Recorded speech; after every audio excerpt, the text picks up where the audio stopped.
So what we're going to do at the bottom of these columns, we have a wider base. We're going to do little panels in here. And this is a technique I came up with some years ago that it's really super easy, it's fast, and it's a good money maker. So really what I start is I just cut some flat stock. We took a 1/2 inch sheet. I'm going to put 1/2 inch sheet on the front of it. And don't even try to miter the corners. Just put it up square, overlap it. Doesn't have to be pretty. But I do use the PL. This is the PL Max on this because I'm using trim nails on the perimeter to hold this in. I don't want a nail in the field because when I finish this off, you'll actually see why. So we just want to bead around the outside, and I set my panel in it. We're going to have a 2-inch trim that goes all around the outside of this that's going to form the look of the panel. So just flush the top, corner.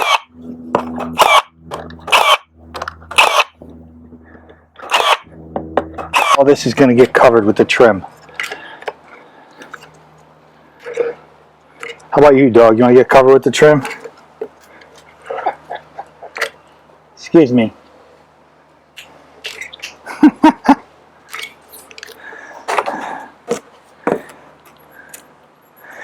Good. Okay. So the way I have the router set up, I center the fillet of the router bit in the dead center of my 1/2 inch stock. A larger bit, you can do it with 3/4 or 5/4 as well. Typically they call it a classical bit. I call it a reversible router bit. You can find them just about anywhere. They're very common. So what I'm going to do, now that I've got it centered, I'm going to route 2 profiles and I'll show you how they cope together.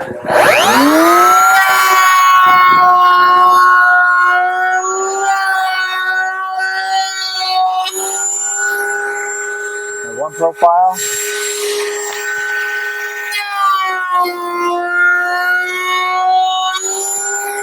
So now to do a stile and rail, I need to cope this piece into that. So what you do is you flip the board over. Perfect cope joint.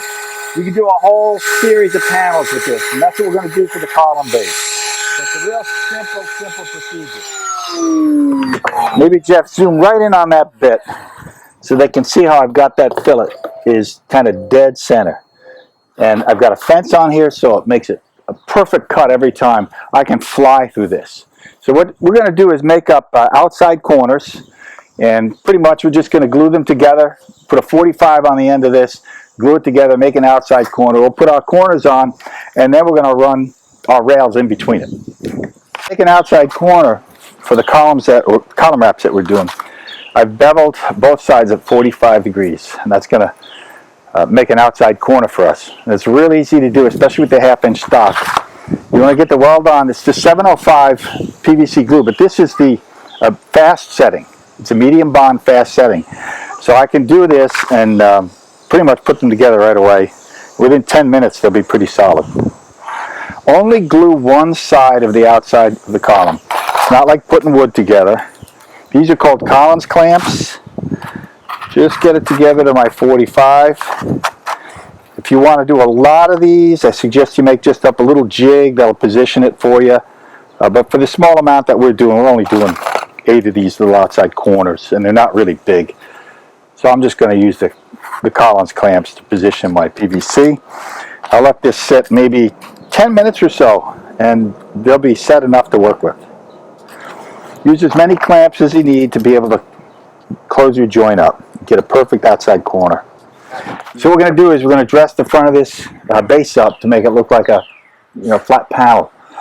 And we made the corners up already. They're glued together, they're set, but there's a very sharp edge. So take a 320 grit, sandpaper, and smooth out that edge just to take that sharpness away on all the corners. And we'll install 4 corners. And because the PVC is going to bond to PVC, I don't really need to do a lot of fastening here. So I'm going to use the PVC glue as the primary bond, and we're just going to pin it with some stainless steel 23 gauge pins just to hold it in place long enough for my glue to dry. So let me grab the glue. You don't have to worry about perfection with this either, because it's a very simple system. We put our cross pieces in, you'll see how it all locks together. So PVC glue on one side, put our corner on, bring it up even with the top, 23 gauge pin, let that glue set. And we go around and do the four corners.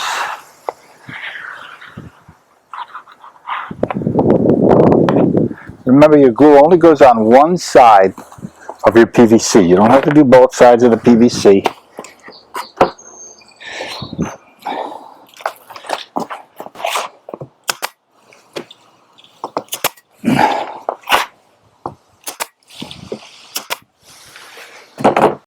Okay, so this part is easy. This is why I call it the cheater panel. What we're going to do, I don't even bother measuring. I cut them down to approximate size. So you're going to go from fillet to the fillet and make a little mark. If you're doing something that's, you know, pretty consistently square, you can just cut all these in a grouping. I'll just set my saw up and do it. So let's go over to the saw, cut these down, and then I'll show you how we're going to cope them. So I've got them cut to size. Now I need to back cope them. Just run them past my fence.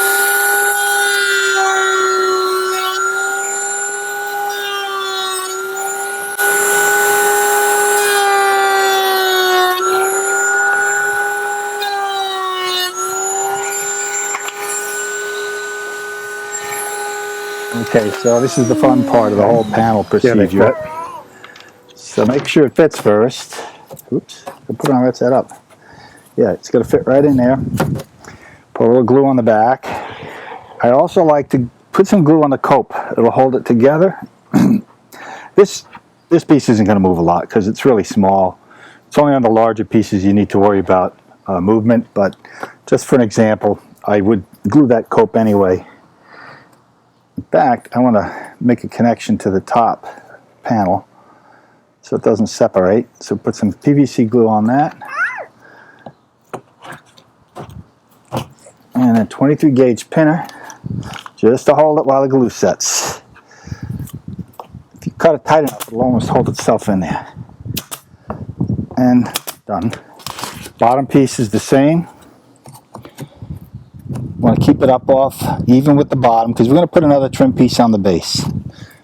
So a little bit of PVC glue on the cope. Put some PVC glue on the back just to hold it.